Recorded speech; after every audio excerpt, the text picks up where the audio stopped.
Municipal à Maurice, Rangolam face à l'ennemi invisible, l'abstention. Le scrutin qui fait peu de bruit. Maurice se prépare à un événement démocratique majeur, les élections municipales du 4 mai. Un rendez-vous électoral censé refléter la vitalité de la démocratie locale. Mais cette année, c'est le calme plat. À croire que même les bulletins de vote bâillent d'ennui.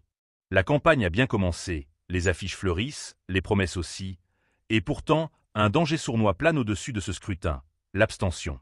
Cette année, l'ennemi numéro 1 ne porte pas de couleur politique, ne fait pas de meeting et ne signe aucun manifeste. Il reste tapi dans l'ombre des foyers mauriciens. Et il pourrait bien voler la vedette aux 407 candidats engagés dans la bataille. Parmi eux, 139 femmes, avec une forte représentation de l'Alliance du changement, qui semble vouloir marquer cette échéance de son empreinte. Mais encore faut-il qu'il y ait des électeurs pour voter. L'appel au réveil de Rangolam. Seule l'abstention nous plie grand l'ennemi. Navin Rangolam, chef du gouvernement et leader de l'Alliance du changement, n'a pas tardé à sonner l'alarme. Devant les 120 candidats de l'Alliance réunis pour une séance de coordination, il lâche. Plie grand l'ennemi devant nous, seule l'abstention. Un constat amer. L'ancien lion politique sait que même les campagnes les plus huilées peuvent s'écrouler face à l'indifférence citoyenne. Il invite ses troupes à ne pas relâcher la pression et surtout à ne pas sous-estimer une élection municipale en apparence anodine. Car, dans un contexte où l'opposition est peu présente sur le terrain, le plus grand piège reste la complaisance. Mais pourquoi un tel désintérêt de la population? Lassitude politique? Méfiance envers les institutions?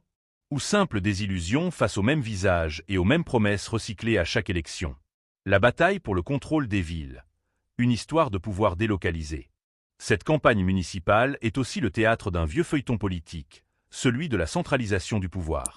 Rangolam accuse le précédent gouvernement dirigé par le MSM d'avoir volontairement affaibli les municipalités. En cause, 3 reports successifs des élections municipales en 10 ans. Une stratégie, selon lui, pour empêcher le MMM, historiquement fort dans les villes, de rafler la mise. Nous le redonne pouvoir ban municipalite. MSM tire pouvoir ec municipalite, lit y centralise pouvoir à cause d'MMM type ou gagne ban la ville.